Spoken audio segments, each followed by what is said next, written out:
Hello everybody, welcome to the Watch Pals. My name is Chris, and this week we watched the movie The Cell, starring Jennifer Lopez, Vince Vaughn, and some other people I don't really know. But anyway, before we get into that movie, I want to welcome the panel of pals, starting with Jordan. Jordan, welcome to the show. Hey now. Brian, welcome to the show. Hi, Vincent D'Onofrio was also in this movie. I like him, thanks. I don't know who that is. Jeffrey, welcome to the show. Ah! Oh, Totally God, didn't catch any of that. Do it again. No, I can't do it again. Jeffrey, welcome to the show. Hey! This week, we're going to talk about the movie The Cell, as I mentioned, and Jordan's going to be driving our ship. Before we get into that, Jordan, did you have a question for us? You said you had a question. What is a show or movie that you may have watched with your parents that you regret watching with them? Oh, God. Oh, my God.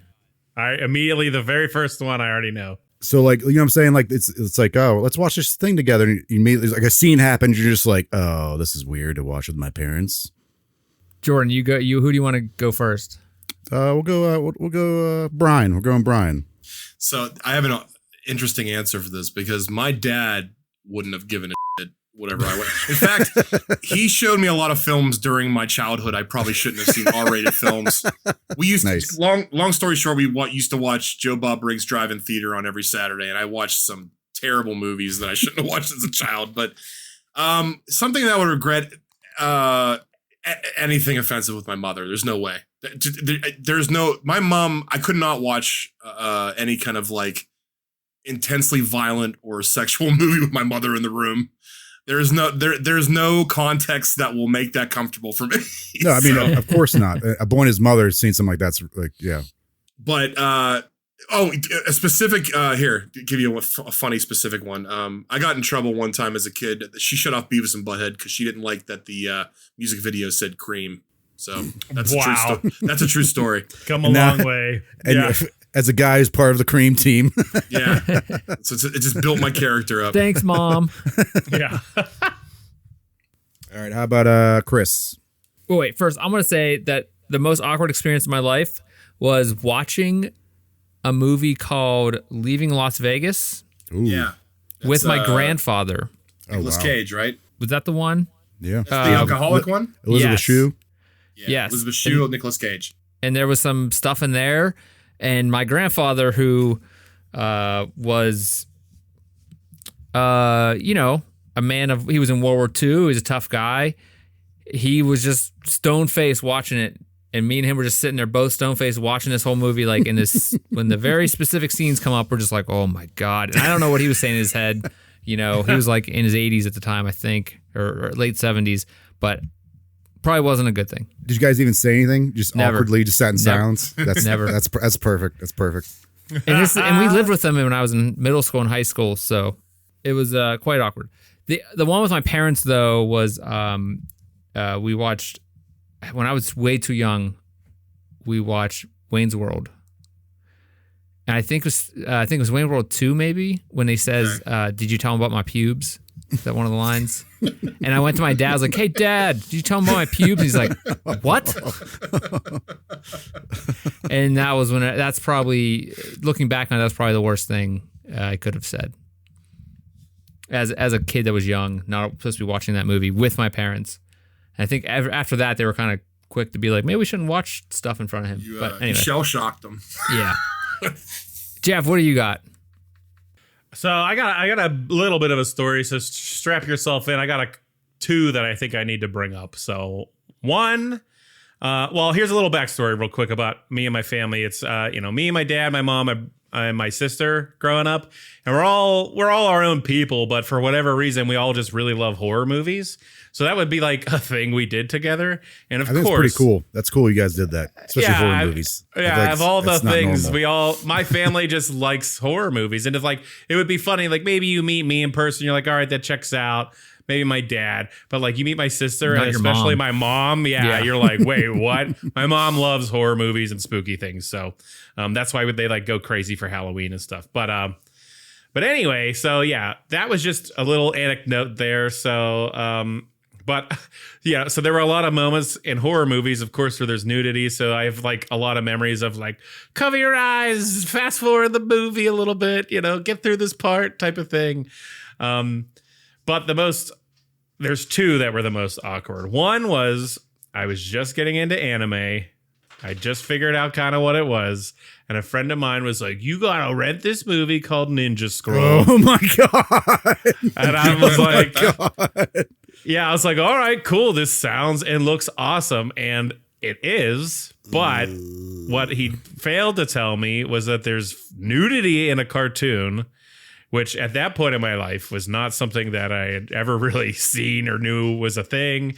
And, he just had it on in the living room, and I was like, oh, so pause that one and didn't finish it that first time there because I forget who walked by, but they were like, what? I was like, I didn't know. So there's that. There's also a very, very hard scene to watch in that movie. Yeah. Like also, right off the bat. not the most wholesome of movies, but maybe I'll pick that someday and we can watch it. But then there's this other, I used to be a big wrestling fan, and a friend of mine had a black box, and I would go over and we would watch the pay-per-views, and I would tape them on a VHS because sometimes we wouldn't watch them all the way through there. I would like hang out with them and we would just like go do whatever. I'm not going to name this person because some people know them in names. Wait, hold on, Jeff, maybe explain what a black box is for those who are may not understand. So yeah. A black box back in the day was a way to like steal cable and get like the premium channels basically descramble for free. it. Yeah. So a friend of mine had this, so he basically got like the pay-per-views for free. Not legal, of course, but whatever. I was a little kid and it was the only way I was going to see it. So we would go over his house. I would always tape them because my dad and I would watch wrestling and stuff too. And, we would just put the VHS in, which is, again, for those listening who may not know what a VHS is, it's like a cassette tape that you could tape something, a video on it on the film, and it would, fill up after like 2 hours or whatever. Anyways, I would religiously do this for the pay-per-views, and I would take them home and rewatch them and, see the things I missed while I was hanging out with my friend. And I took one home, and we're watching it, and then all of a sudden porn came on and I was like, what is happening? And me, like, I'm just watching again in the living room, like me and my dad were like watching it, and they're like, so after a little bit of thinking, I surmised what happened. When my friend and I had left, I'm assuming the friend's dad changed the channel and put porn on. And it was recording and he didn't realize it. So there's like amazing. This little snippet in the middle of this gold dust match of like this chick getting railed. And I was like, oh my God. So yeah, those are the two for me. Nice. Yeah. I want to say one thing I want to bring up. When I was in I think it was 7th grade, I went to a Catholic school, and me and two of my other friends were on this class. We read Romeo and Juliet and we were watching the movie. And this is like 7th grade. And it was the old Romeo and Juliet, like the old one. Like the 60s or 50s or 60s or something? Yeah, but there's boobs in it. Okay. And there was boobs in all of history. Well, in the movie that are showing in a Catholic middle school. In all of history. They came around in like the 70s, I think. When they came the first time they were around 70s. But it just showed up more. But this is a Catholic school, and the teacher had a VHS tape of Romeo and Juliet, and she was like, when we get to this point, I'm going to fast forward because of like the boobs. And I stole the remote. Me and our one friend, and we paused it, and it just so happened when we paused it, because she's like, who has a remote? Oh my God, she's running around like crazy. It was like right perfect scene. It could have been happened any perfect, because we were kind of throwing it back and forth between us and a couple other people. And someone just hit it right in the perfect time, and it was just like on the screen, and she didn't know what to do. She ran over, like tried to cover it. I felt so bad for her, like looking back on it, but as a 7th grader, it was hilarious and awesome. In a Catholic school too. Classic Chris right there. Yeah. Classic Chris. Anyway, we're going to get into the movie here. I want to hear your impressions of this movie, because I had never even heard of this movie. I know some of you guys in the last episode, you mentioned that you saw it in theaters back in 2000 when it came out. And Jordan picked it, and I never even knew what it was. And I went for a ride this week when I watched it, but Jeff, let me hear your impressions on The Cell. Maybe thinking back on it or watching it again for the first time. Yeah, so I hadn't seen it since it came out, and I remember being really pumped for it because, again, like I said, my family and we really liked horror movies, so I saw this in theaters. I want to say I saw it at, like, the Dollar Theater after it ran, like, its course of, back in the day, I don't know if they still have them, but they had, like, dollar movie theaters, so, like, the film would do its normal run for like $7 or whatever, and then once it was taken out of all those theaters, it would go to like the discount theater. Yeah, it was after like 6 months. Yeah, and then after another 6 months, it might go to like video or something like that. Right. So I saw a ton of movies there because it was $1 and it was a place to hang out. But anyway, I remember being amped for this because like the trailers looked really cool, and I was expecting like almost like a Hellraiser-y type of like film. And then when I actually watched it, I was like, what is going on here? And when I first saw it, I was pretty disappointed. I do remember that, and then I never watched it again until right now. So that is how I was coming back into it. I'm like, okay, well, 24 or 5 years or whatever have passed. I have changed a little bit. So, we'll see what I think about it now. Brian, what were you thinking going back into this? Have you seen it since you saw it for the first time in theaters? No, I haven't watched it since then. And I remember seeing it in the theater, I think with my cousin the week it came out.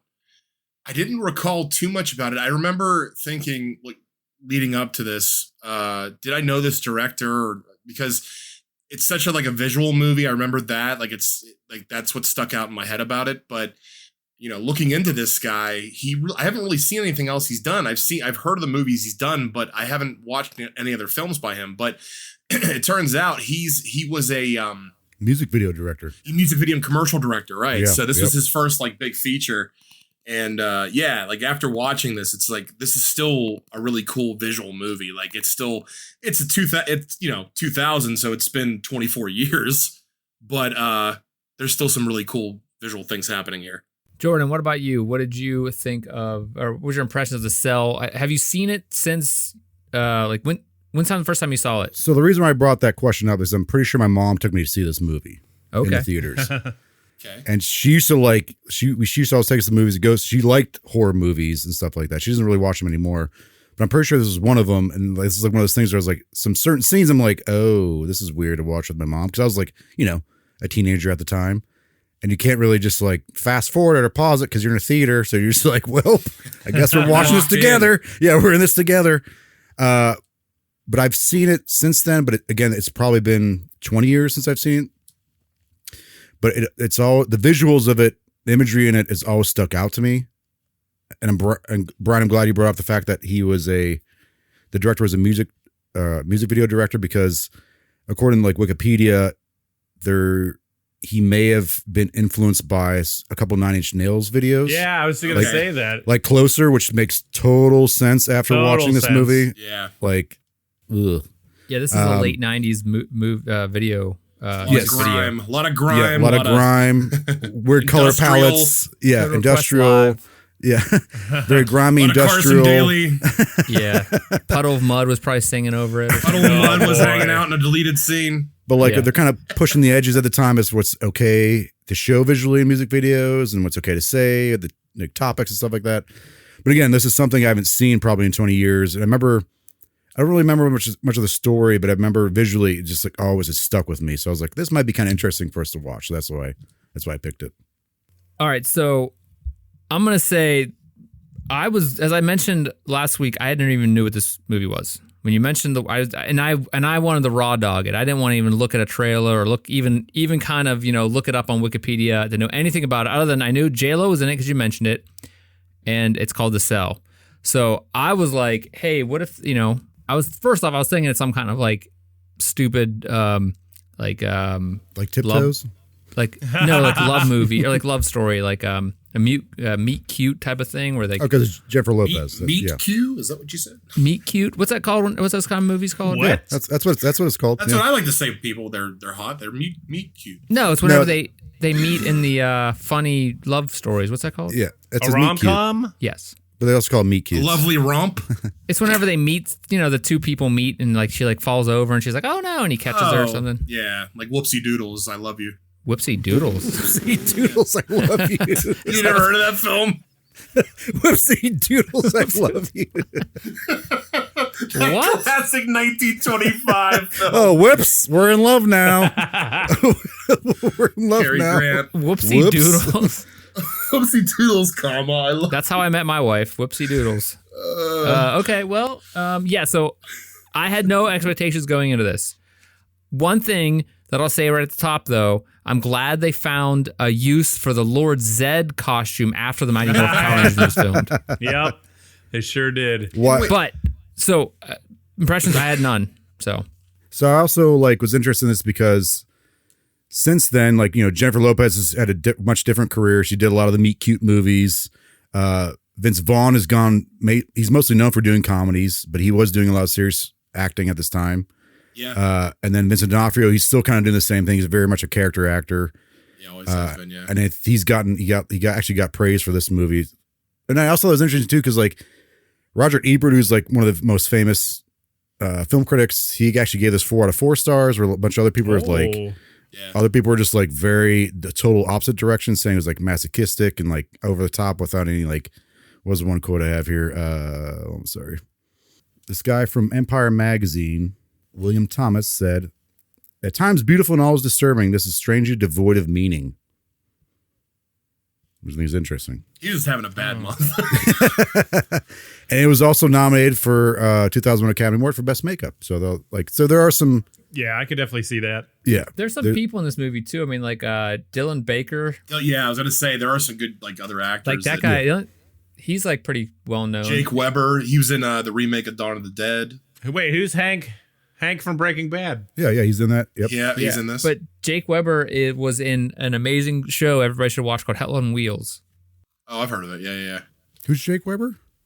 He was in Hell on Wheels. He was which guy in the movie is it? He was Gordon Ramsay. Yeah, he's like Vince Vaughn's friend, his other agent. It's the special agent. Okay, yeah, I like that guy. Yeah. Gordon Ramsay. Also, I found that this has a sequel, which I never even knew direct to video. Direct to video, yeah, 2009. I never even knew that. Well, Still put it on the list for later. Oh boy, here we go. All right, I don't know about let's that. get into the recap driven by Jordan. Jordan, do you want to take the reins and pull us into the station here? Yeah. Speaking of taking the reins, our film starts out in a desert area. You see someone riding a horse. The camera's kind of out of focus. Eventually comes into focus. You don't really see the rider's face, but they're wearing white. There's kind of feathers on her on their outfit. We don't know it's a woman yet. But then you eventually find out it's Jennifer Lopez's character. You don't know her name yet. She arrives at a dune, like a sand dune, starts to walk up it, looks back at her horse that she recently dismounted, and the horse is suddenly a statue. So immediately you're like, okay, there's something kind of weird going on. Okay, here. this is weird. Yeah. All right, guys, this is getting weird. She sees a light reflecting at her. In the distance, you don't really see where it's coming from. Occasionally you see a small hand of possibly a child. You don't see if it's a kid, you don't see their face, but you just see them from the waist down. Yeah. Would you ever walk up one of those sand dunes, like on the top like that? I like that. I like the little crest thing right there. No, dude, I get tired just looking at it. That just looks awesome to walk up there, but you're yeah, it looks awesome, but I don't want to go up. It looks much cooler to slide down than to walk up. For sure. I'll look at it in VR. I'm cool. VR. Brian. So you occasionally keep seeing this light happening. So maybe it's someone signaling Jennifer Lopez's character. So she arrives at this kind of dead patch in the desert, which I know is kind of weird. It's a desert, but there's no sand, but there's a bunch of dead trees. Mm-hmm. A dead oasis. Yeah, like a dead oasis. Thank you. Yeah. Mm-hmm. And you see a little boy sitting up against a tree who has this pocket watch or mirror with them. So that's who's been guiding her. Jennifer Lopez's character approaches the boy and she's like, "Hey, thanks for the horse." But when she speaks, there's a weird kind of echo. How would you describe it's like a reverb kind of thing happening. Is that what's reverb? Okay, yes. So I think it's whenever there's a dream sequence in movies, it's kind of a common thing. Like a dream-like sound. Yeah. To let you know that reality, it's unlike reality. Yeah. So you're clearly, okay, yeah, this isn't something again. Something is off. Yeah, this is not normal. And then she's all of a sudden like, "Hey, are we going to go sailing today?" I'm like, "How are you going to go sailing? We're in the desert, you dummy." It's cool. So the boy looks to the side. You see this old, massive like ship, but like again, how you notice I think it's a desert, but it's been not destroyed, but you can tell it's deteriorated over time. Rotted. Yeah. Thank you.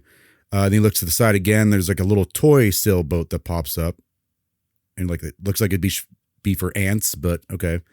But Jennifer Lopez's character is like, hey, that works, but it's broken. And the boy says it's broken because of someone named Mocky Lock. So I remember seeing this at the point. I'm like, what is going on in this movie? Yeah, of course you remember Like, from what? Pee-wee's Playhouse. Yeah, I was like, yeah, Let me just summon this genie's head. Mecca like a high heck a hiney ho. So I thought, I was like thinking at this point, so not knowing anything about this, I was like, oh, is this like about a dead kid? Like she's trying to like, see her dead kid or something, or like, and I was Right. like, oh God, I don't want to watch this. Yeah, hold on. Like, say that because all right. So Edward says it's broken because the Mocky Lock's keeping him there. And you can kind of see she has like this weird look on her face, like, oh, here we go again. She turns around to see this kid, and his face is distorted, almost demonic-like. Very much. It turns into a very. If you've ever seen the Black Hole Sun video from, Oh, Steve yeah. Martin, it's There like you go. that. It's There that you go. '90s like face effect. Yes. Yeah. And he growls at Jennifer Lopez's character, and he just runs away. And she's like, okay, this is not working, whatever. I'm done with this. Yeah, what do you like? You don't know what she's trying to do. So she goes down, she puts her hand on her, like that space between her index finger and her thumb, and like presses something. So as of right now, like what do you guys make of this movie? I know it's like the first shot, but like what do you think is going on at this point? Well, it's clear like she's in like a dream or a virtual world or some kind. Sure. Chris, you said you think she's trying to like communicate with her dead son, possibly? I thought it was something like she's like in her own mind, like trying to see her dead son or something like that. Like it's like something terribly sad. But although it is, but I'm just saying, like I was like, oh God, this is about her and her son or something. Be a rough one. Yeah. Jeff, what are you thinking? Yeah, I mean, like I said, when I first went to go see this, I can't really remember what I was thinking then, but I remember being Well, no, it was only disappointed. 24 years ago. Yeah. I remember being disappointed at the movie then, but like rewatching this, I kind of already knew what it was about. I was kind of thinking like, okay, I don't remember any of this, which was a good thing, I think. I mean, I remembered a little bit, but yeah, I think at this point I was ready to like, all right, let's see where this takes me again since I forget everything type of thing. I was willing to give it another shot. Sure. All right. So then it cuts to Lopez's character laying on her back, but she's suspended by wires, and she's wearing this dark red full bodysuit. And Chris said it's like the Lord guy Zed from costume from the Lord Zed costume. Yeah.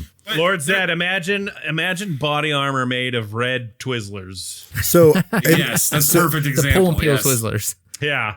Yeah, the thick ones. and I think this is totally intentional. It looks as if like a human body, the skin ripped off, like it's Yeah, all the muscle. And it also reminded me of I don't know if you guys ever saw Bram Stoker's Dracula with Gary Oldman. Oh yeah, his Oh, the suit. armor, The yeah. He wears the armor just like this. So that was, I don't know, that's kind of True. interesting. The one thing I wanted to bring up while you brought up the suits, and I'm sure you'll get into like the whole thing of how she dives into like the system Yeah. and the people, but have you guys ever seen the film The Lawnmower Man? Oh, yeah. Yeah. Did you not get any Yeah. vibes? Oh yeah, I didn't even think about that. Definitely. Yeah. No clue what you're talking about. Because it's like not the same exact concept, but It's like, yeah, I mean, Similar. not to jump the gun, but it's like a little Lawnmower Man, like Silence of the Lambs mixture type Yeah. thing going on. I was gonna say also like a Seven kind of thing going yeah, on. yeah. No clue. Chris, watching Lawnmower Man, you're off time. I've never seen Seven. No either. clue. What? You Nope. Never. Kick him off this podcast. I swear to God. So I heard there was some like, some naughty things in there when I was a child, and we had it on cassette. And I was like, I'm gonna fast forward to that cool stuff, like in private parts, and Yeah. never found it. What in Seven? Yeah. I'm also a fan of Private Parts, by the way. I don't think you want to see those naughty parts in I don't know, Seven. but Yeah, someone just no, said that it was an yeah. adult. Like someone said that. Like I overheard people talking about it, and I How didn't old know were it was you? like a murder Wait movie. Hold on. How old were you at the time? It had to be like right when it came out. So yeah, I'd be like, 90 like I might have 95. been like 5th, 6th grade, 7th grade, something like that. 6th just grade like maybe. fast forwards to the scene with the guy with the knife. I It's had like, no idea what it was. So all right, so she's suspended in this body armor suit, And I remember as a kid, like there's this cloth on her face. I was like, why does she have a dentist bib on her head right now? It's for the spittle. Yeah, but apparently it's this magical piece of technological symbolism. But they also don't explain how this whole thing works or what that does until like halfway through the movie, which I thought was kind of interesting. Right. When they're explaining it to Vince Vaughn's character later on, I was like, you should probably explain that, earlier on. But anyways. Yeah, they're pulling an early Inception. Pre-Inception. Yeah. Oh, exactly. Preception. Yeah. So we then find out that the other body laying next to her is that of Edward. It's the boy she's was communicating with. Yeah, I think it's. Did you guys catch the really I don't know if it's a pun or what, but I was like, that's so lame. So when they're referring to what's his name, Edward. Yeah. When they're referring to him, they're like, "Oh, it's Mr. Mr. E." Yeah, like Mr. E, and I was like, "Come on." But as a kid, I never realized that. As an adult, I'm like, Jesus Christ, that's stupid. Yeah, I mean, I was like, stupid as shit. Yeah. But it seems like Edward, they say Edward has like a certain connection with this woman. I still don't think they say Jennifer Lopez's name yet. At least that I picked up on.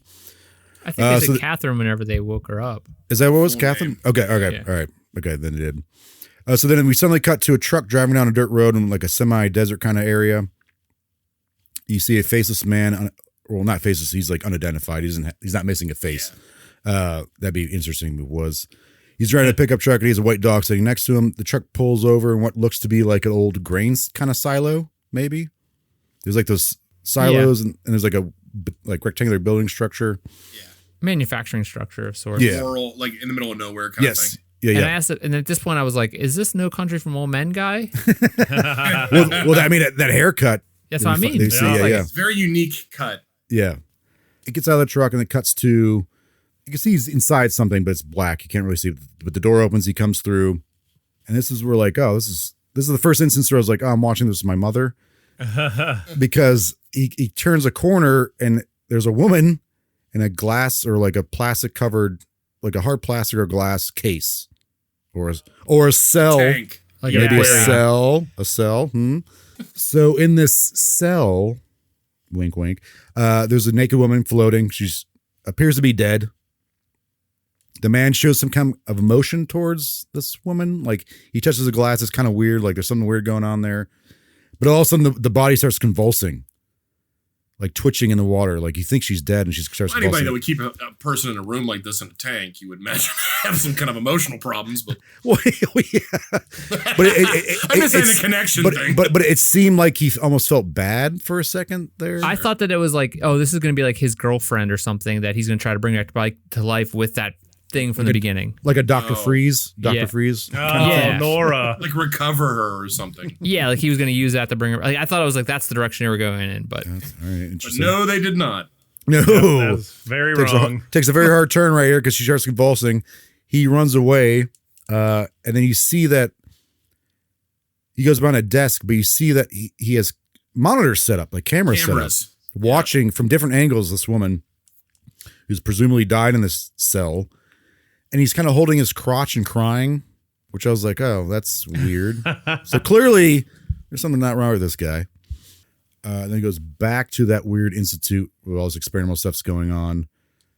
We find out that Catherine, this is Jennifer Lopez's character, and that the experimental thing they're doing, it gives the ability to place the mind of one person into another. So Catherine's been going into Edward's mind to try and treat whatever's going on with them. Right, but is it only if they're comatose that they can do that though? Yeah, he's in a coma. Going into someone else's mind. Like I don't think you could go into somebody's mind actively if they were. You can, because remember later on. Oh, that's right. Okay. But at this point, they're establishing that. Okay. Yeah. You still don't quite understand this whole thing. It's still like they kind of leave it like open-ended. Not open-ended, but like it's very vague. Right. Because there's a like a newspaper article. Did that come up yet? Not yet. That comes up later. Why he's comatose. So again, it's kind of vague exactly how they're doing this. Catherine wants to, not that she has extra time with Edward, she wants to reverse the feed in quotation marks, which means he'll go into her mind because she thinks that like it'll like push him to get away from his boogeyman persona. Right, because he keeps getting pulled away by Yes. Yeah. But her colleague's like, making no, progress, it's dangerous. Right. It's dangerous for him. It's dangerous for you. You're having these nightmares. But back at that like grain silo production place in the desert, you see the dead girl, being loaded up into the man's truck. And he just kind of drives off. We then cut back to Catherine. She's in her home. There's an unnecessary shot of J-Lo in her underwear. Awesome. But then again, but then again, it's J-Lo's. That's exactly. It's J-Lo, so you gotta, show. Listen, I guess this I guess is the you year gotta, 2000, man. Yeah, I guess this was released. In the year 2000. Yeah, thanks. So I guess you kind of have to show that. I guess you have to show it. Well, yeah, it's funny because at this part I was watching this with my girlfriend and we were like, "Oh, there it is," and then it's like, man, imagine like being famous for your butt. What do you mean, imagine? She has a cat. Cat's like purring. She's like, "Oh, you want some milk?" Which I like this part. She's like, "Yo, do you need some milk?" And it cuts to a woman laying in a bath which looks like milk. Oh yeah. I was like, "Oh, that's clever. Yeah, it looks like milk." A little jump there. Yeah, a little jump. This woman's dead. Obviously, it's in the basement. She's surrounded by a bunch of chemicals. We see this man. We don't know who he is yet. She essentially looks bleached. Yes, exactly. Yeah. I think that's the idea. He picks up the woman, takes her out of the tub, puts her on a metal table, hoses her off, and he kind of seems like freaked out when the water. He's doing this, like he's covering his face. Maybe not to get chemicals in his eyes, but like there's something weird water thing going on with him. Obviously, Sure. Oh, I didn't even pick up on that. Yeah, Thinking back on it. This is the first time we actually get a look at his face, I think, too, and he discovers Vincent D'Onofrio. Again, we don't know his name yet. He goes back to Catherine. She's smoking a doobie. Oh yeah. Or, whatever you kids call it. What are your preferences? The jazz cigarette. Tony. Jazz cigarettes, Yeah. Then he goes back again to D'Onofrio. He takes off his shirt from the backside, and you see he has all these hooks in his skin. Or marks from the... Well, like rings. He has rings. Rings, yeah, rings. Yeah, like... To be hooked. And yeah, they're in his back of his arm as well. He turns on a couple of monitors, and you see in the monitors, I'm assuming it's this dead woman. It's video of this dead woman screaming in her cell as the water's filling up, and you can kind of see he's enjoying it. Or yeah, so that's a part that was extended really enjoying it. Yeah, so if you watch the director's cut, they're going to show you just how much he enjoys it. Yeah, a little bit more. He was now completely naked. Yep. And he suspends himself by the rings in his back, which are not only his back, but his arms, his legs, above the body of this dead woman. And then, he hovers over. And yeah. Weird things happen. Another extended scene. More extended. Yeah. Another weird thing happens. He makes a loud noise. He got extended. Yeah. He got extended. Which cuts in multiple ways. He makes a very loud noise, which cuts to a train. That trope where they're like, "Here's a loud noise. We'll cut to a train now." Train going into a tunnel. Yeah. Boy. A little bit of both. Column A, column B. Then we got to at a diner. One of these FBI agents, his name is Peter, played by Vincent Vaughn. Him and some other agents are looking at the autopsy report of the deceased woman that they found. They discover that there's hair of a dog found in her body or on her body. They discover that this dog is an albino dog, which is a rarity. So that gives them a bit of a lead. We then cut to a parking garage where a woman, this is the woman that Vincent D'Onofrio's character was stalking. She enters her car, begins to back up, and then she hears a horrible sound. It's the sound of a dog like yelping, which no one ever wants to hear. Outside, she thinks she hit a dog because the dog's just laying there on its side. When she goes to console the dog, Vincent D'Onofrio's character grabs her. Is he chloroform her? Is that what happens? Yeah. Knocks her out. I like the brick placement under the tire. That was very clever. Yeah. Way of doing that, Chloroforms where you just find out the dog was just pretending, so that's nice. No dogs were hurt. Why are you laughing like that, Chris? No reason. Yeah. It's like he's Right. he's like, I'm taking notes, guys. Oh, Jesus. Back at the precinct, Peter addresses a room of other agents. He believes that the serial killer wants to get caught. We find out through the following scene that the serial killer has kidnapped another woman, and that Vincent D'Onofrio's character and his colleague are at the home of this missing woman. Peter and his partner question the woman's family when the partner gets a phone call saying they found a breeder who sold an albino shepherd to a man with a pickup matching that of a serial killer. So they got another lead. I think that one weird thing about this is if it wasn't for, it's like too convenient for the movie that if it wasn't for the albino dog, they would have never, like that was like the linchpin in the entire movie. Right. But I like that. But I like that it's a serial killer movie where like they do get the serial killer, but that doesn't mean the movie's over. Yeah. Yeah. I think it's kind of neat. And they don't even, but it's like so convenient. Like it had to be like, what if it was any other German Shepherd? Wouldn't have worked. Right. No. The movie would have made, like, they would have been not been able to find him. No. And well, something had to break the case, Chris. All right. All right. They're at the serial killer's home, which is now known to be Karl Rudolf Starger. Is it Starger? Is that how they say it? Or Starger. Starger or Starger? Starger. Starger. Karl Rudolph Starger. We see him in a bath when he suddenly has an episode where he begins to convulse and speak weirdly and attempts to find his medicine, which is his ibuprofen, apparently. He's out of it. Yeah, he's out of it. Call Rite Aid. Peter, other agents, and the police have Carl's house surrounded. They proceed to break in, finding Carl passed out on the floor.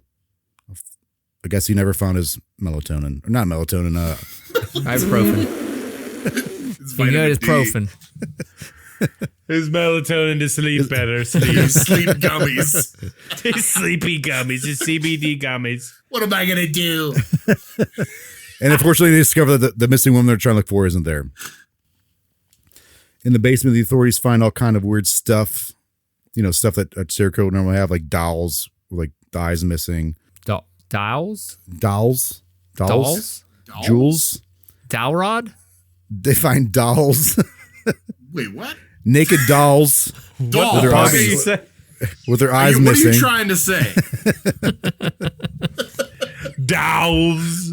They found some dolls. Why are you saying it like Wait, that? dogs? What are we talking about here? Dolls. Dolls. DOLLS. Dolls. Dolls. Barbies.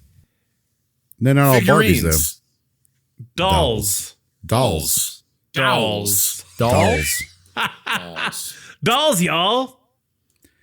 So they find those at a hospital where Carl is being held. A doctor tells Peter that Carl is schizophrenic and is now catatonic.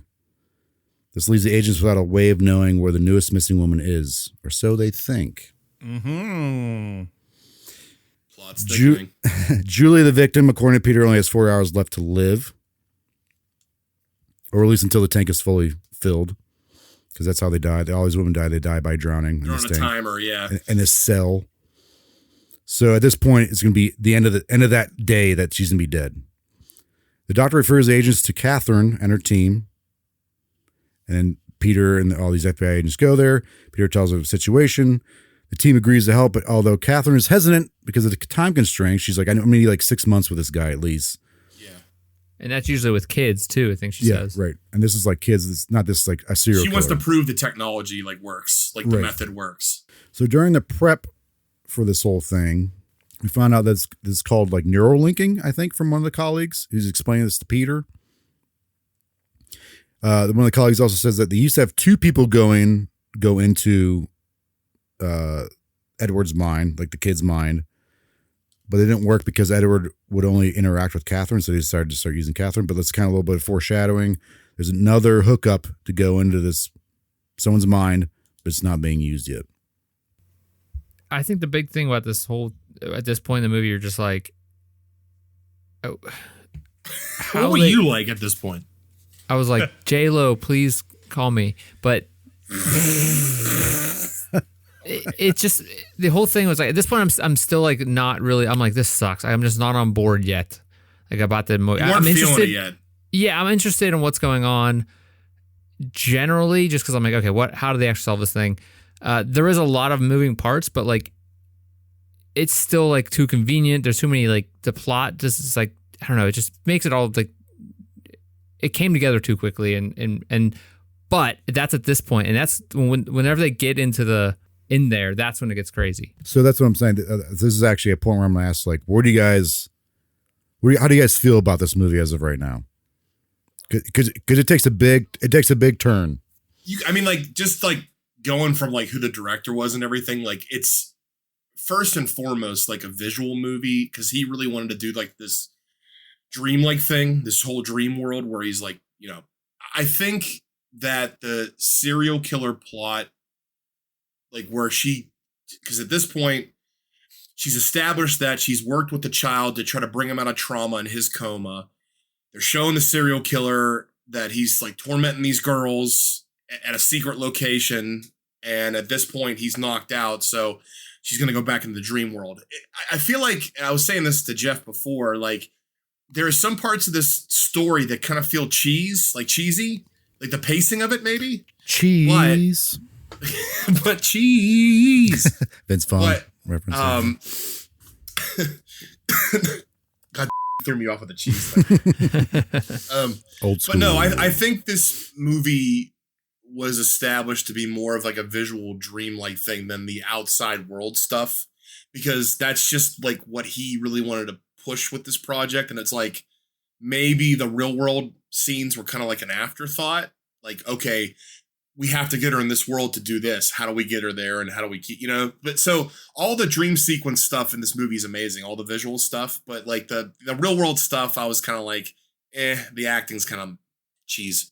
Right. And I think that's what stuck out with me for so long, just because I've never seen anything like this. I've never seen a dream thing or like mind thing ever done like this before. Like, that's kind of like, I think at the time it's kind of a new thing, I think, as far as movies, at least movies I've seen at that time. That's what else stuck on me. Like, the idea, they do it so well. Again, I don't have the mind of a serial killer, but like how like weird and odd, and how like things constantly, how things are constantly change. Like, it has a That's exactly a serial killer would say. But the idea of like how your dreams can suddenly just change. Like, you're here in one spot, and then all of a sudden in the next spot, you're wearing different clothes. Things look very different. Like, I'd never seen anything like that before. So I think this is kind of what stuck out with me, this movie. So, Jeff, what about you? Yeah, I'm kind of echoing the same thing. Like, I remember when I first saw it, I was a little bored, right? Like, with just, it seems so slow. And even though it's, I mean, the pacing is weird because, like you said, Jordan, it's unique in that they get the serial killer like 30 minutes into the film. So you're like, oh, right. Okay. Like, normally it's like there's all the suspense, but, if you saw the previews to this, you're like, where's all this weird stuff coming in? When's that going to happen? Also, there's a ton of brutalism in this with like all of the style, architecture, and like, which is cool. At this point, I'm still like, now I kind of remember why I didn't watch it again. But I will say, I mean, I think the setup is all there, right? We've, like Brian said, you've got all the plot devices to now have Jennifer Lopez's character dive into the serial killer's mind. So that's interesting. The setup is interesting, and it might be good that they did it in like 30 to 40 minutes, because then you get to the meat of it. I mean, you have to literally the meat. Yeah, you have to explain it. So I get it. Could it have been done a little better? Maybe, but like, I get it. It got us to where we needed to be at this point. So, Chris, what do you think? I think I mentioned it. Like, I was bored. And I kind of expected what was going to happen at this point. Like, I'm like, okay, they're going to go into the dreams. But like, again, the story is not that interesting leading up to this, other than the fact of like this, like you said, the ability for her to go into the minds of people. And so I wasn't expecting what's about to happen in any way. I thought it was just like, this is why Jordan picked this to torture us. Like, I had no idea that it got crazy. But go ahead. All right. Go ahead. Try. So immediately, like the tone shifts. Like, the room gets dark, and there's like really weird, like ominous music playing. Like, disturbing kind of music almost. Disturbed was playing. It's Yeah, they were hanging out playing 10,000 Fists. He was down with the sickness. so. So the camera cuts to Catherine. She's underneath that little like dentist bib. You see her eye. And you see that she's looking at like this Interface? interface kind of thing, maybe. Yeah. But like it goes in on her eye, but like this is where the movie got me. Like I was like, oh, this is kind of cool visually wise. Because what happens is like she starts seeing weird, trippy things. Like I think it's just showing like what the experience is like to go through to someone else's mind, and how someone else's mind will be different for each person. Then it cuts to this weird like corridor. There's a bunch of like cement. Catherine's laying on the ground. It's wet.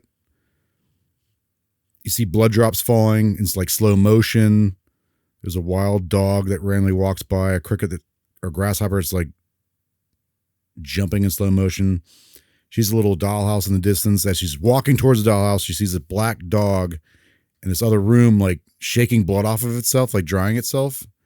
Oh yeah, like the bug that fell off the thing. What the hell was going on there? I was like, what is like?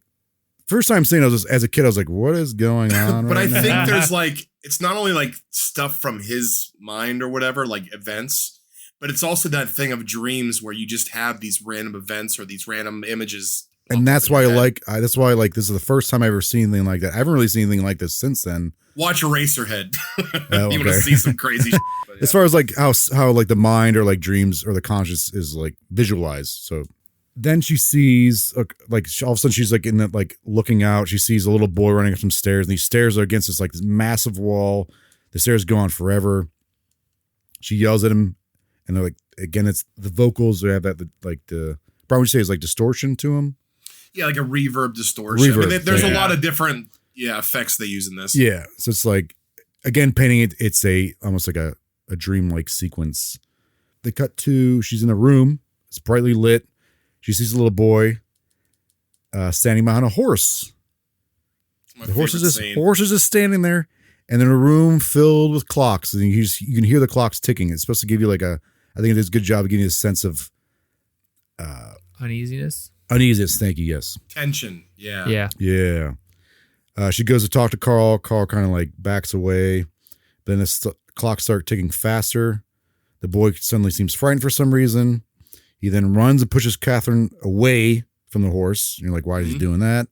And all of a sudden, like these glass blades like come down. All I can remember about this movie when I think about it is this scene. They drop and just dissect this horse. It's unlike anything you've ever seen in your life. And it's in like this horse is in 10 different pieces, but it's all still vertical, finally like chopped. And like the horse perfectly. the horse is still moving. You see like its organs still beating. You see its like hooves moving, its ears moving. And at this point, you're just like, oh, this guy's very different than Edward. Yeah. You're like, this is a very different mind we're in compared to this little kid. There's a famous artist that does that to animals. Yes. Yeah. Which they talk about on the Wikipedia page of this. Okay. Well, that's There was weird. also the bodies exhibit did stuff like Yeah. this too. Right, where it's they like would, human anatomy, but Yeah, like yeah. What I think about this part still looks pretty good special effects wise, and I think half of that is because the contrast is so turned up that like the blacks are really black, and it like hides the fact that it's CG from like CG, 2000. You know, like the like dream state, like the way it just visually looks lends itself to make it look better. Because how many times do you see a movie 20 some years later and it's like, oh, that looks like crap. Like this actually still held up and still looked cool. And I think it was just because they were clever about, how they filmed it and executed it. So the boy, he runs away for some reason. He's upset. Catherine follows him. She follows him in this corridor, goes on some steps. She can see like these display cases, like these massive display case kind of things. The glass is all muddied. You can kind of, as a viewer, you kind of tell there's like what looks to be humans behind them. She decides to go up this one display case, touches a lever, which kind of sets these things in motion. Then all of a sudden these display cases start opening up. But also by doing this, what Catherine touched, she kind of releases something. And as she's going through this exhibit area, we see this a picture of a woman who looks, like she's a bodybuilder, and this massive woman comes out, walks up behind Catherine, grabs her and just throws her against the wall, knocking her out.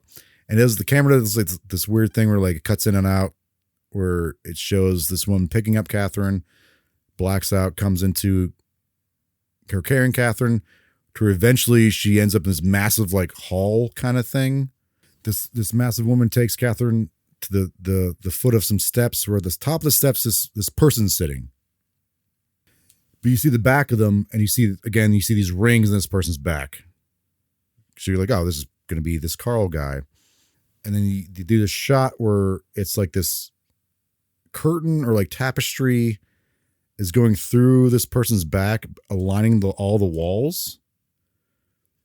So when he steps down from his chair, walking down to see Catherine, they're coming through the walls, and you see like the strain is putting on his back because of the hooks. And it's just disgusting. It's just like, oh, God. Right, but it's just like that otherworldly manifestation of what's happening in the physical world, right? Like, right, yeah. Because there's that scene earlier when he did the same thing when Carl's suspended, and you can see the hooks rings pulling him. Oh, God, everything's so gross in this from this point on.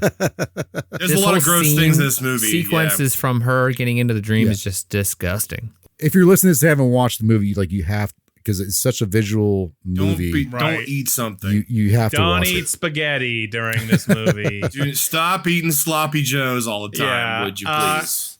It's definitely had to have been inspired. Like these parts specifically had to have been inspired by like Hellraiser a little bit. Definitely like the 9 Inch Nails vibe for sure. Oh, 100%. Yeah. And this came out in 2000, right? Mm-hmm. Yeah.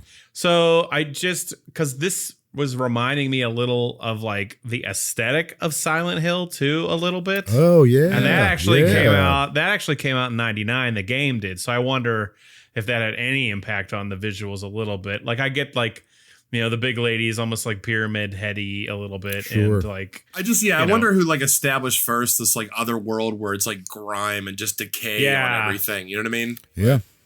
I mean, that's also just the 2000s too. If you're listening out there and please comment. Well, yeah, everything influences everything, right? So it's just a big mishmash of stuff. So it's cool to see what gets made, though. So you kind of surmise that this is Carl because of the hook, the rings in the back. Comes down the steps. He looks very demonic, malevolent, kind of, not his normal human self. And he approaches Catherine and yells, "Where do you come from?" But it's in like a weird... That's the low voice. That's it's very dark, demonic sounding. Where do you come from? Yeah, it was like Christian Bale Batman a little bit. Yeah. Christian Bale if he had a hoarse voice. Where are you coming Where is from? she? Yeah. Where are they? Where's my shoe? That's actually spot on. Do you think that's where he got his inspiration for this voice? Maybe. He was watching the cell late one night. He's like, yeah. That's it. That's my Batman. D'Onofrio, thanks. Thanks, D'Onofs. Catherine, justifiably so, she's frightened, so she hits her little abort microchip on her hand. She rage quits. Yeah. Peter visits Catherine, who's in Edward's room. They kind of have like a little talk, a little heart to heart. Peter explains that he was once a prosecutor. He decided to become an FBI agent because a person he was prosecuting got off from a simple like thing that had to do with like evidence, yeah, technicality. And that guy ended up going to kill some little girl, and he's like, my job from here on out is to catch these guys before this happens. He has a haunted past. Yeah. So you understand why he's doing what he's doing. Right. So after this little heart to heart, Catherine's like, okay, I'm doing this. I'm gonna try and get back in there, because you think she's like, I don't want to do that again. It's just the way she said it. Yeah, she's like, hey, I think I'm gonna. I mean, it is a big cut. There is no like. It's just like, oh, she's going back in. Yeah, right. She's like, okay, music kick in. That's all it took. Yeah, he kind of duped her. You don't know if that story's true. I'm sure, but her reasoning is like, she's like, maybe I could appeal to the boy, the young Carl. Oh yeah. So I think that's why they did that. So she goes back in, and they kind of do this cool thing here where, as like the process of her getting back into Carl's mind, this malfunction happens, a power malfunction happens. It's like a mislead kind of thing here. And one of her colleagues is like, hey, if you go check the, I don't know, what was it, circuit breakers or some stupid thing like that? Check the fuses. Hey, I gotta go check All this futuristic equipment, and it's like, man, we better call the electrical company. Hey, Dumb. hey, Catherine, can you go and unplug it and plug it back in, please? Yeah. Call So she's IT. Call me. So as she's Half-Life. walking, walking, you can kind of see it's like an Alice in Wonderland kind of thing, where she's like smaller. She pushes aside like this weird little like medical cart. Yeah. And then you're suddenly like, oh, she's not. This isn't the real world. She's in the She's dream stuck in world. dreamland. Yeah. That's what I like about this movie, that the visuals that they do with like that, the way she turned and it got small, like the whole Yes. visual design of this half of the movie is just, it really does a disservice to the beginning half. Yep. You mean reverse that? Strike No, that. Reverse it. No, I mean like The first intro half does yes. a disservice to this half. Yeah, the first half of the movie you're bored as hell, and then You can take a snoozy in the first half and then wake up to a fresh start. You can maybe eat some spaghetti in the first half. You can I definitely. don't think have you'd want to eat spaghetti spaghetti in the first half. flop Maybe. down some spaghetti. Shove spaghetti in your mouth in the first 10 minutes. You'll be fine. First 10 minutes, spaghetti. Do you really think it Spaghetti was that fest. boring? Do you guys really think it was that boring in the beginning? It's pretty boring. Yeah, it wasn't. It's a It slow wasn't pace. interesting. Well, Yeah. once I feel like once they start introducing the serial killer character, it starts to pick up because you see like there's another character. There's like a menacing character here. They gotta see what's going on. But that's Right. Also, I'm just going to say this. I don't think Jennifer Lopez is a great actor. No. I think she feels very out of place in this, and it almost takes me out of it. I'm like, oh, everyone around her is acting great, and then it's just like, oh, there she is. This is probably pretty new to her, like pretty new in her acting. She career, was I imagine. she's a femme fatale. Well, also, fun fact. She's a fly girl. She It's was. true. She was an actor first before she was a singer. According to what I Googled and looked up. I didn't really do the research, but According to what people that's told me. According to the information I found. Guys, I just heard about this thing. I don't know if you know about it. but All I heard typed about in it. was Jennifer Lopez an actor or a singer first, and it turns out it was an actor. And you know what the result said? It said, "What do you care?" Well, you see, I have a movie podcast with my friends, and we're watching The Cell, and I was wondering why she stinks so Sorry. bad in Google it. had to get personal that day. Stinks. Stinks. So, yeah, this is where she finds out she's actually in Carl's mind. Like she sees her own body suspended. Yeah. As soon as she finds that out, and again, this is what there's this cut, like these cuts where like it's dreamlike. She's all of a sudden in this like glass box, and in this Cell? in this glass cell, she looks down. She sees like there's just this massive chasm that she's below her. Upon opening the top of the cell, they do this weird thing where like she just flies out as the gravity is kind of reversed. The scene was sweet. Yeah. And she discovered that she's being held in by a rope at her I think it was at her ankle, and she just kind of like somehow gets it loose, and then she kind of weirdly floats water-like, Yeah. because again, water is a very big theme in this movie, down this chasm, and then like the camera kind of flips that so gravity's kind of normal again, but she's still floating down, and she's like, "Oh wait, by the way, I have this dog, Valentine is supposed to be here helping out." She calls Valentine. She's like, "Hey, can you bring me to Carl?" She's normally dressed. She opens up the door. She sees a young Carl cleaning some dishes in the kitchen. She then gives Carl a small mirror, just like the one Edward had, telling him to shine it towards her whenever she needs help, whenever he needs help. During this conversation, a plate breaks. Carl panics and pushes Catherine into a closet. That's where stuff gets really weird. Oh boy, oh boy. What Oh, me, happens oh, my. next? Oh boy, oh boy. Yeah, So in the Jordan, what happens? in the closet, Catherine discovers she's locked in. She hears what appears to be Carl's father yelling at him for breaking a plate. He then proceeds to verbally abuse him and physically abuse him. Catherine looks down. She sees that she's standing in like a bucket of water filled with either like, is it snakes or eels or something like that? It was snakes. She looks back out. Carl's is in a different room now with his father. They're sitting on a couch, and there's a woman next to them on this couch. And Carl's dad forces him to look at this woman who happens to be naked. So that's interesting. Let the boy watch. Then again, sees Carl in another room, which appears to be his bedroom. He's playing with dolls. His dad comes in angry, proceeds to beat him with a belt, then burns him with an iron. Then she turns around in the closet she's in, seeing an older Carl at a bathtub. And this bathtub is a dead woman. She sees a young Valentine, so clearly like, hey, it's a younger dog, so this must be early on in his life. Carl explains that this is his first victim that he killed, and he didn't do such a good job at doing it. He then asks Catherine why she's there, and she's like, I'm just here to help. Carl berates her, calling her some terrible names. And then at this point, Catherine's like, you sound just like your dad. And he kind of loses it here right now. He gets that weird, like, low demonic voice, does that weird body contortion stuff. But then he recalls his baptism. And this is kind of where this whole thing started with Carl. The kind of first scene you see when Catherine's going into Carl's mind. You find out that it's Carl being baptized in that scene. And his dad apparently held him underwater too long. It might have caused some like brain damage. And all the people that were there, the witnesses that were there, didn't really hop out. Carl guys complained about it. So that later that night, his dad took him home, beat the crap out of him, like broke his ribs and his jaw. So, it's just really, this is just a really fun movie, guys. I don't know. So basically he got abused a lot, and it's kind of painting him as why he is the way he is. Sure, why he's a serial killer. Yeah. Yes. Make sure you watch this at the rec center. Yeah. Watch us with your loved ones, I guess. Watch us at Thanksgiving this year. Yeah. Oh, wait, no. Wait, at Jordan's Thanksgiving, they always watch The Cops. We do watch Cops. It's Christmas. I love Cops. It's great. Like the whole family. Well, It was weird. Cool. that's such an interesting thing to watch. At this point, Catherine's like, all right, where's Julia? This woman that's missing.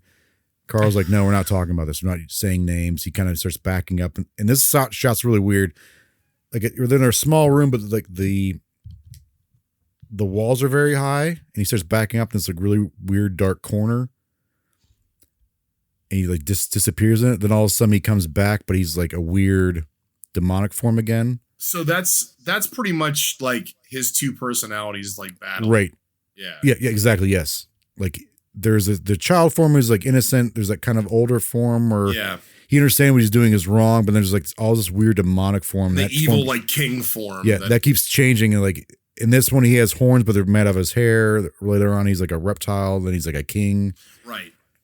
So this form takes Catherine, slams her on the ground, puts a collar on her. That's kind of his MO with these women. He makes his own collars for them. It's fashionable. So back in the real world, Catherine's colleagues are monitoring everything going on, and they see something wrong is happening. So one of them suggests a second person go into Carl's mind. Because remember earlier on, they're like, hey, we used to have this other setup. Someone could go in. Work. Right. Didn't always work. And Peter's like, I'm going in. This guy has no experience whatsoever. He's like, I'm going in. I'll take care of this. I thought they kind of like all looked around and then like they just cut to him going in. That's exactly what happened. Yeah. Because I mean, who else is going to go in? Right.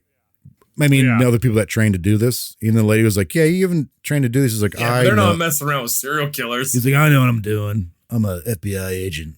Special agent Peter. Yeah. I'm not working with no hook and jerk kind of guy. But it makes sense. He tracks serial killers. He kind of understands their mind. But one of the colleagues is like, hey, you read Catherine's file. In order to get her out of this trance that she's possibly in, you have to say something personal to her to make her believe that this is not really happening. It's a reminder, yeah. So Peter goes in, he plugs in. He jacks in. Did they ever explain why the deal with the necklaces or the things he puts around her neck? Because they mention it every time they find a body, they're like, oh yeah, that's his calling card. But they only bring it up twice. The idea is like it's his possession. It's like his animal. The collars. But like a dog collar. They really don't explain it. They just mention it once and then he puts something on her. He does it all his victims. And he also has his dog okay. too. Is like, but does that make her in his control or something? Like, why do they have that scene then? It's symbolic. In his mind, yes. Okay.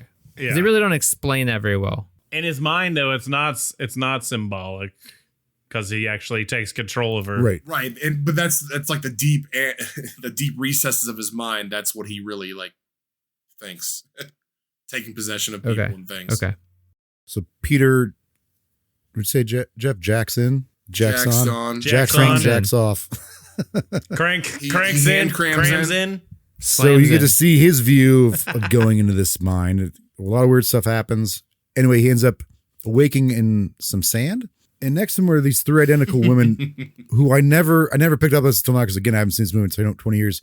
Those women are supposed to be Carl's mom because of what they say.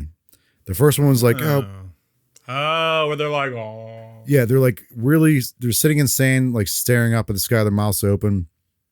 One of them looks at Peter, says, "Please help my boy. He's a good boy."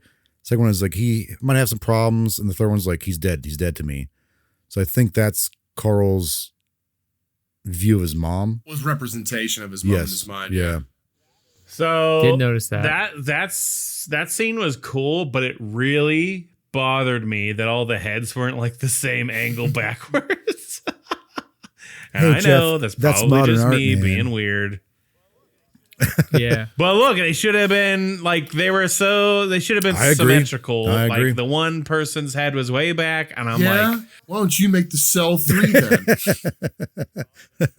This is bothering me, and I don't know why. I hate it. But no, that scene was cool. Peter's kind of awake. Peter's awakened because of flashing light, which is kind of a callback to what Edward did with Catherine and what Catherine told young Carl to do. So currently young Carl's like, "Hey, you're here to help. My friend's in trouble. Wake the hell up." Peter all of a sudden appears in a hallway. Following this light, you see this young Carl doing this with the mirror that Catherine gave him. Carl runs off. Peter sees a figure with their back turned towards Peter, sitting down on a bed in an elegant room. As he approaches, we, the viewers, see that it's actually Catherine. She's laying upon a bed wearing a mask and unusual clothing. She's also chained to the bed. So her collar is, again, the collar comes into play here. Suddenly, the demonic older Carl appears. This time he's dressed as in gold and white, looking almost like a king. He suddenly puts a red bag over Peter's head, knocking Peter out. Peter awakens, seeing a joyous Carl. He's like kind of humming and like singing. This scene, like I remember seeing this really creeped me out, man. He's just like super joyous, but you never see him like this ever in the movie. So you clearly, like, something bad's about to happen because he's like happy. You see, like, he's washing his hands, kind of. You see all this weird surgical like equipment or utensils around, and they keep showing like a buzzard or something, which I guess would symbolize death. I'm guessing. Oh, the desert setting too. Yeah, sure. Oh yeah, and they keep coming back to J-Lo, and she just seems she's smiling. Catherine's not herself. Peter, realizing what's about to happen, pleads to the onlooking Catherine. Again, she seems unfazed by what's about to happen. Carl then takes up a pair of scissors and stabs Peter's abdomen. Sticks his hands in, pulling out one of his intestines. He puts it on like a spit that has like these like sharp edges on it. And he slowly rotates it, pulling them out. And he's like laughing as this happens. J-Lo's character, Catherine, just smiling as this happens. He's like, obviously Peter's losing his mind. He keeps trying to tell himself it's not real. This isn't real, but like he's clearly in pain. Yeah. That it was hard to watch. This is definitely a part where you don't want to eat spaghetti, guys. This is the Hellraiser type stuff. Yeah. This is what I was waiting for the whole film. Peter, in the last effort, decides to finally bring up a personal story about Catherine, something he read in her file. I don't know when he did this, but he tells a story of how Catherine's brother was in a car accident, was in a coma for 6 months, and then dies. And as he's doing this, you can kind of see J-Lo's face, Catherine's face turning. Starting to come around, Not smiling as much. You see a tear come down. This apparently is what wakes her out of this hypnosis. Again, they keep cutting back and forth. Vincent D'Onofrio's character, Carl's like laughing maniacally. You still see things being pulled out of Peter's body, but then goes back to JLo. She picks up a knife and stabs Carl through the back, which ends up going through his chest, causing him to scream and causing like everything to stop. But this weird thing happens where Peter's like starts shaking his head, doing that weird like face contortion thing. The twitchy thing. Yeah, but like you see like his, I don't know. I've seen it in It's like movies an before. after image. Yeah, I've seen it in movies before. Like I don't know, it's weird. Like what's his name? Agent Smith when he's going Yes, crazy. Exactly. Yeah. That's exactly what it was. Yeah, kind of common in that area. And The Matrix, if you haven't seen it. Yep. Have you heard of that film? Never saw it. What? Saw the third one. Or second that's- one. You never. Wait a God. minute. Wait. But you didn't see We the talked about original this before. one. Chris, Never saw the- That's so We talked about this before. Chris is Okay, the Oh, geez. You never saw the original dude, one? I can't even No. compute that right now. We had the same exact conversation. It's true, yeah. Chris is a great person to have because he hasn't seen anything. Yeah, I know. Yes, like we're getting How do fresh you takes. watch? How do you watch the third? Wait, I which one haven't did you seen see? anything. I saw the Second second one? one. I don't like anything. I don't I like saw anything. the second one. I didn't think the first one was worth watching things. Yeah, I saw the second one. I don't know if I saw the third one. I think Were I you saw just the third one. lost the whole time watching that? Yeah, oh yeah, definitely. He just having Okay. a blast. So I've known Chris for a while. We play a lot of video games together, and he just notoriously skips all of the story in video Yep. games. He's like, let's just get out of the way and start shooting stuff. So that's the kind of guy that's running this podcast, Yeah. everybody. That's why we're Enjoy. doing this, to Yeah, take it's me on a true. ride. It's true. We're going to take you on a ride. We're gonna make him watch the third movie of a trilogy only. Yeah. Watch Well, you Godfather did. Part 3. Well, You I picked did. Frank too. Frank 2, Godfather Last Part Crusade. 3. Yeah. I'll pick another third because you're weird. I just go in raw dog, you know? I don't know what that means, but Yeah, well, he has 2 kids, so Well, he has 2 kids. Jeez, hey. Put the rim shot in. here we speaking of go. rim shots, Oh, boy. Peter comes to with Catherine. Catherine's back to her normal self. They're in a room again, another room with water, not filled, but it's kind of it's lifting. lifting. They Rising. see younger Carl. This room is symbolically a representation that they discover of what Carl's been doing to these women with like the water, the cells, and stuff like that. They realize this. Catherine goes on to proceed to talk to young Carl, like, "Hey, I'm here for you. I'm not going to let you go." While she hugs him, she sees that like when she stabbed the demonic older Carl, it also affected him. So he's bleeding from the chest where older Carl was stabbed. Peter's walking around the room. He discovers on one of these cell things, he sees the same markings that he saw in the basement. And he has this like epiphany. He's like, I know this has something to do with it. There's another lead. He's like, we got to get out of here right now. Like, because again, he's against the clock. He knows this girl will die. He finds the symbols that gives them the hunch to get the hell out of there. Yes. He's like, we got to get out of here now. Like, we're done. We figured it out. Catherine's like, no, I still want to, she's kind of wants to help Carl at this point. This young Carl's freaking out. He starts backing out because Vince Vaughn's character is very aggressive, which kind of triggers him. And in the background, you see this dude standing on his like his hands. Yeah. Handstand. Like it was like a very It kind of thing. This part, this is going to be a weird reference. It's like It. Remember It. Yeah. The way he was dressed. If you've ever happened to play Soul Calibur, there's a character named Voldo in it. Yeah. Oh yeah, yeah. Yeah, it's a deep cut for the gamers listening, but he Voldos out of the darkness, basically. Yeah. And he grabs young Carl. Yeah. At this point, Peter's like he triggers Walks him. he triggers Catherine's abort chip and his.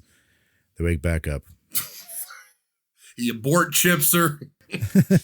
We keep this whole time. We keep keep going back to Julia's cell. This girl is the newest victim.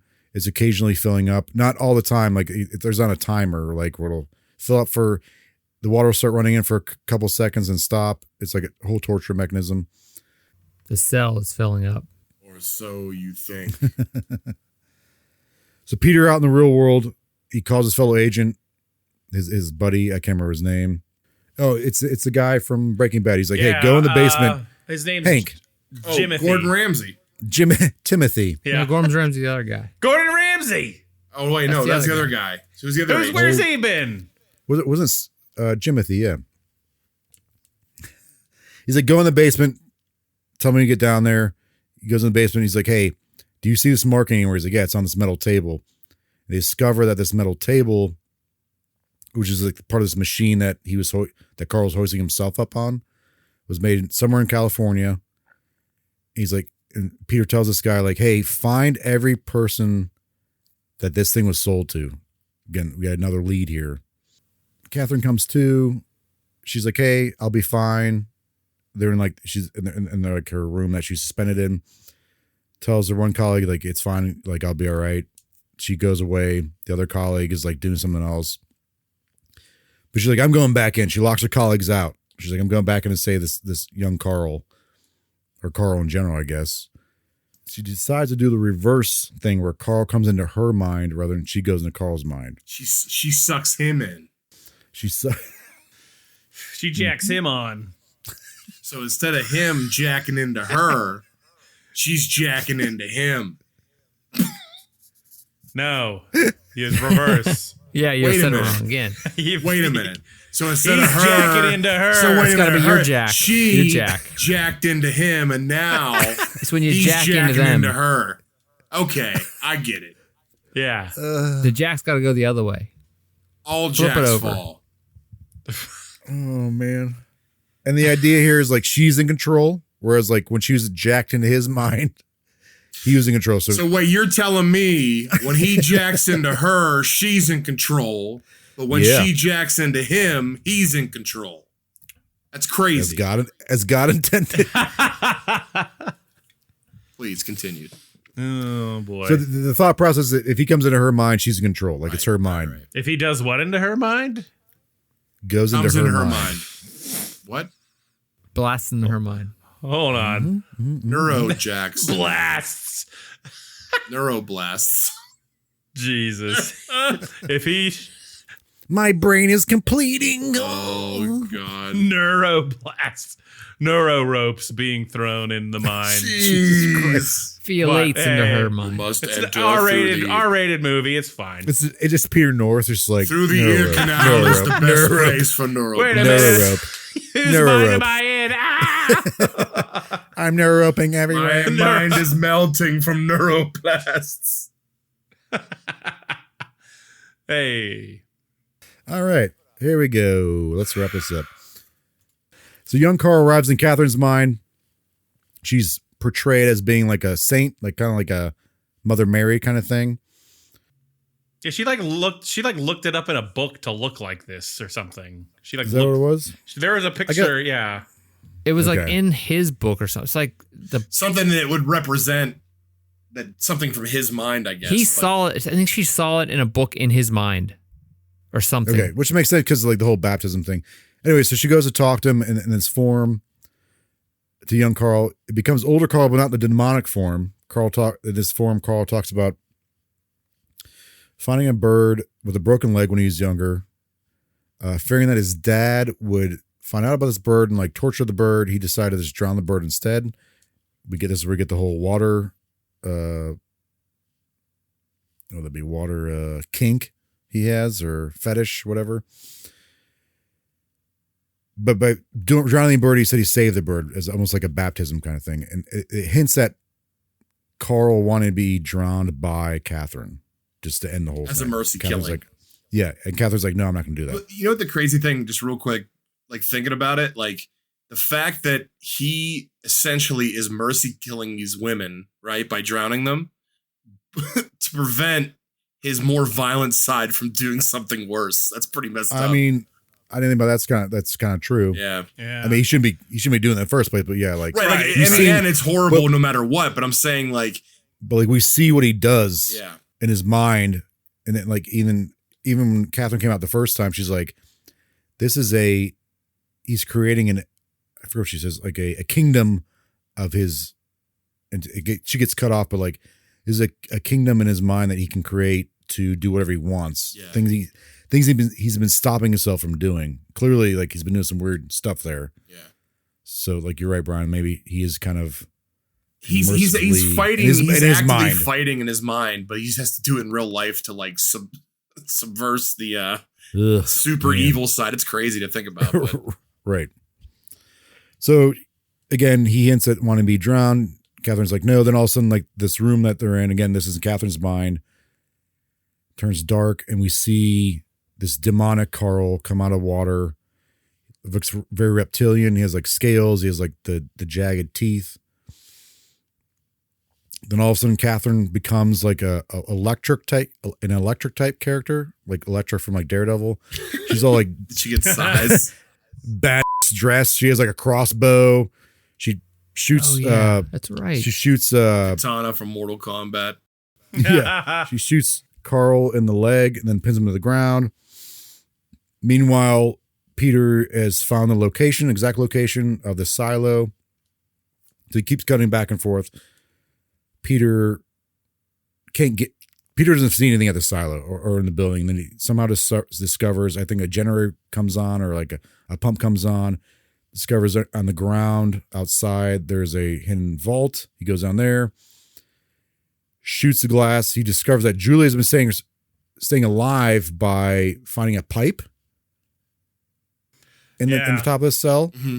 And she's able to like break it open to breathe through it because at this point the water's all the way up. She's almost about to die. He shoots the glass, doesn't break, but he ends up breaking it by hitting a pipe. He saves her. Again, this is going back and forth. Back in Catherine's mind, she's beating the crap, just like punching the crap out of this older demonic version of Carl. Stabs him in the heart, but then looks back, seeing young Carl dying. Because by killing him and doing whatever he's You kill all doing to him, forms. there's a residual effect to young Carl, and she just looks back, seeing this young Carl spitting up blood on some stairs. She's like, "Well, I guess I have to drown him anyways, so I'll drown him." And she just drowns him. I'm gonna say what everyone's thinking here. She should have just killed little baby Carl. Yeah, Yeah. Would have been a lot Taking him easier, out. right? but like we know she was a social worker. She's some kind of therapist now. She wants to help this person. I'm also But you're right. joking. No, you're 100% right because like she should just killed him. But yeah, that would have done it, right? Yeah. Right. So then what she does, she drowns him, and she is crying as she does it. We see both. It's a baptism kind of thing, purification kind of thing. As this is happening, you see the older, demonic, reptilian-looking Carl die as well. They come back to reality. This is what I don't understand. So Peter is at Carl's house. He sees that painting, the old torture painting of like that person's intestines getting pulled out, right? Yeah. Oh And they're like, hey, by the way, Catherine's here. She's the owner of the dog now, Valentine. They go out and talk, and she's like, hey, how's civilian life for you? I guess he's not FBI He's done agent. with the work, yeah. Well, they said he's on sabbatical or something. Or on leave. Okay. Yeah. Right, but how is he allowed to be in that house then doing that? Yeah, he knows people. I mean, they maybe had questions for him or something. Who knows? He's not fired. He's just supposed to be on vacation. Yeah, they're giving him a break. He went through some. Yeah. Right, but then they said there's a hearing he has to go through, and that the FBI officially denies that what they did was actually happened. They're taking it off the books because stuff. yeah, and then he was in an induced drug bender. Yeah. Then it's like, okay, cool. And then the idea now is that Catherine's going to try the reverse thing where Edward will go into her mind, and that'll solve everything. That's the end of the movie. Like you see, they go back to that desert area, and everything's supposed to be okay now. A big blue ribbon, the cherry blossoms of blossom. There's the stupid life boat, finds a toy way. boat The thing. boat, yeah. Yeah. The end. Roll Life credits. finds a way. So, Baby Carl's dead. Baby Yeah. Carl's dead. Thank you, Jordan, for going through and recapping the cell for us. What a ride. let's go through and give our feedback on the movie The Cell. Brian, why don't you go first? Sure. It's a very like. Wait, hold on. Sure. I'm just kidding. Jordan, why don't you go first? All right, so I saw this when I was a young teenager, and I know I saw it a few times since then. Probably the last time I saw it may have been when I was 18. I remember I still liked it then. I was worried that I wouldn't like it as much now, and I don't like it as much now. I will say that. But the visuals still, I think, are still great. The premise of it is still really cool. The idea, I'll say this again, I keep saying this, like, the idea of going to someone's mind, I've never seen anything like this done before. I still really haven't. I'm sure there's, Brian, you said there's a movie. What was the movie you said that's like? Oh yeah, The Lawnmower Man. So it was a Stephen King book they turned into a movie. Lawnmower Man, but you mentioned another movie I'd never heard of before. But Eraserhead. Racerhead, about the dreamlike stuff. Yeah. Yeah. I know I'm sure it's been done since then, but I personally never seen anything that still has a hold on me like this movie does visually. And the idea of it almost has like MC Escher kind of thing to it. The art of it. Yeah. Visuals of it. It's still like, I still find very fascinating. So I think it's cool, but I don't like it as much as I used to. I'll say that. As you used to. Jeff, what do you say about the Cell? So I'm a little reverse Jordan here, but he used to like it more. I didn't like it at all the first time I saw it. And this second viewing has made me like it more, but I'm still not 100% sure if I like it. Like, the story's really cool. The premise is really cool.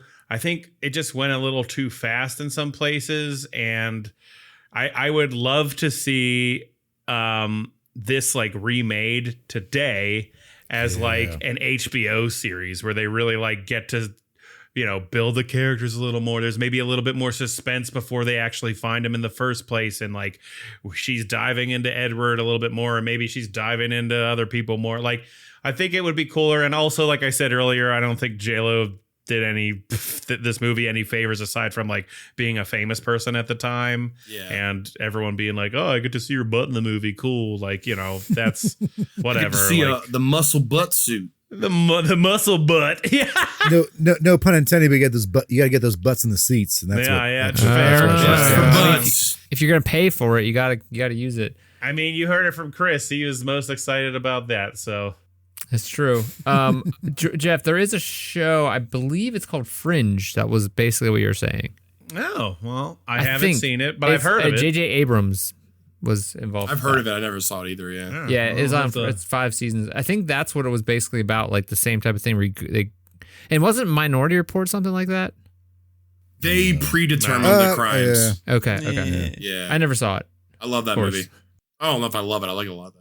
But Jeff, I agree. I think this would have been a great mini series. Yeah, it needed like a little bit more time flesh to it cook. out more. Yeah. Flesh that more. Brian, what do you say about The Cell? Well, now that I can talk, Chris, thank you. You're welcome. It still has a cool visual theme for like the whole dream sequences throughout the movie. Like the sets, the look, some of like the random imagery, like all that stuff, I think is worth watching the film for if you haven't seen it before, if you're interested in that kind of stuff. Again, a lot of the content is disturbing. So while it is like fantastic to watch visually, a lot of it's disturbing at the same time. So yeah, it's very masochistic S&M kind of S&M kind of stuff. So like, yeah. It's again, I thought some of the real world stuff, and again, like you guys said with J-Lo, was kind of cheesy, like some of the acting and writing choices, but the visual themes and the look still make the film worth watching today. So I think I agree with all what you guys said. The whole beginning of the movie was kind of boring. And once I learned what was kind of going on, I still wasn't really engaged with it. But like as all of you mentioned, the imagery, the visuals was just really awesome, really well done. But I think it did start to drag there for a little bit. There was so much going on in those dream sequences that it was a go crazy to try to keep track of what was happening. But generally, I think the visuals was amazing, but the story was not. So I don't know how you could really make it any better. I think I like Jeff's idea of making it a longer miniseries type of thing, giving it more time to develop. So maybe it was an issue of if it was a longer movie or if it was more drawn out, I would like it better. But also, I'd imagine something like a series would have to be insanely expensive when you're trying to make all these dream sequences and stuff like that. So yeah, but look at Westworld. That's true. Never seen it. Of course you haven't. All right, so let's go around and give our thumbs up, thumb down, our score for the movie The Cell. Jordan, you picked. You go first. What do you give it? So I know I said I've kind of soured a little bit on this, but I'm still gonna give a thumbs up. Just for the visuals alone, the tackling of the idea of going in someone's mind. I know it's been done in movies before, but like the visuals of that, like what that looks like, the weirdness of it, given there's a lot of weird stuff you have to look at, hard stuff to watch, themes you have to like kind of go through, but I still like it. So I'm giving thumbs up. Jeff, what about you? Thumbs up, thumbs down. Yeah, so I went back and forth with this. I watched it with my girlfriend, and when we were talking about it, I was telling her I'm still, I'm gonna let it I'm gonna sit on it a little bit before I make a decision. And she was trying to influence me to give it a thumbs up, and I was just like, give me a second. So she liked it. I just wanted to mention that. I told her I would mention it. I had some of the same criticisms. I didn't like it when I first saw it. However, I too think I'm going to give it a thumbs up because I think it's a pretty unique movie. I think it's worth watching at least once. I think there's nothing really like it out there really that does. It's this weird mashup of like I said already, Silence of the Lambs, Hellraiser, and like, I don't know, Law and Order or something. Like that's like the boring part. But I'll give it like a thumbs up because I do think it's worth watching, and I do think like the effects alone would be like worth just checking it out for because they do still hold up nowadays. Brian, what about you? What say you? What say me? I'll keep it very simple. If you'd like to see a dreamlike movie with a serial killer in it, interesting twist on that. But don't stay for the writing and acting, especially the main actor. I'd still give it a thumbs up. I think it's not super, and this is maybe a criticism, but it's not super long either. So if you do get bored by the film, by some of the pacing of it or whatever it is, it's only, I think at max at like director's cut was like an hour, like it's like hour 30, hour 40. So it's under 2. Hour 49. Yeah. So it's under 2. It's still a visually cool looking film. Some cool themes in it.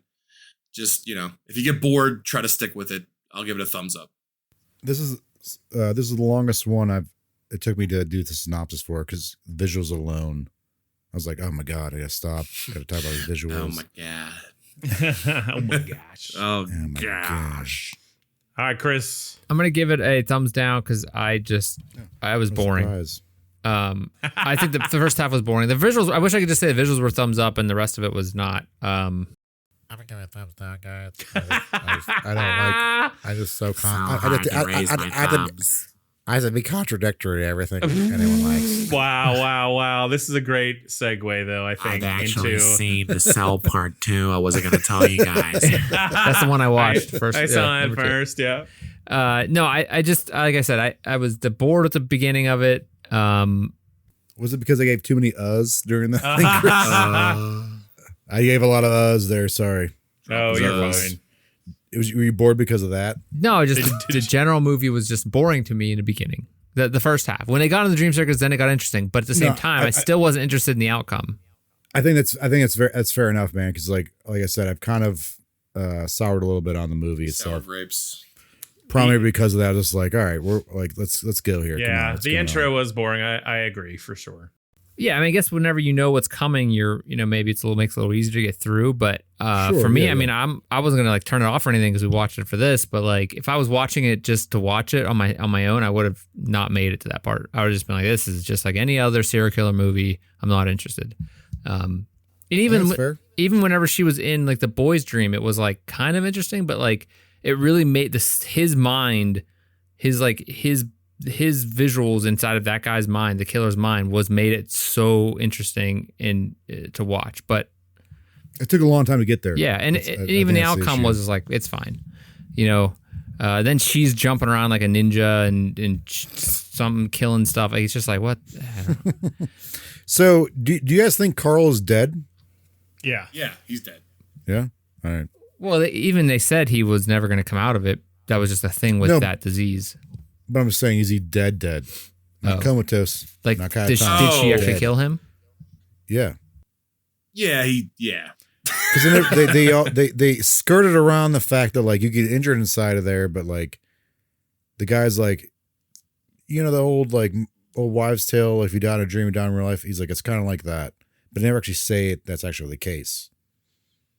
Yeah, but I don't know, like if she's drowned, the only personality that he had. I mean, what's left in there?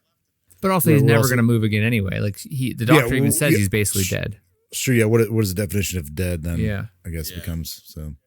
We don't need to go there. I think it's worth mentioning that I'm looking up The Cell 2, and it's not him. So And it's not her too. it's not. Well, yeah, it's not anyone really. Yeah.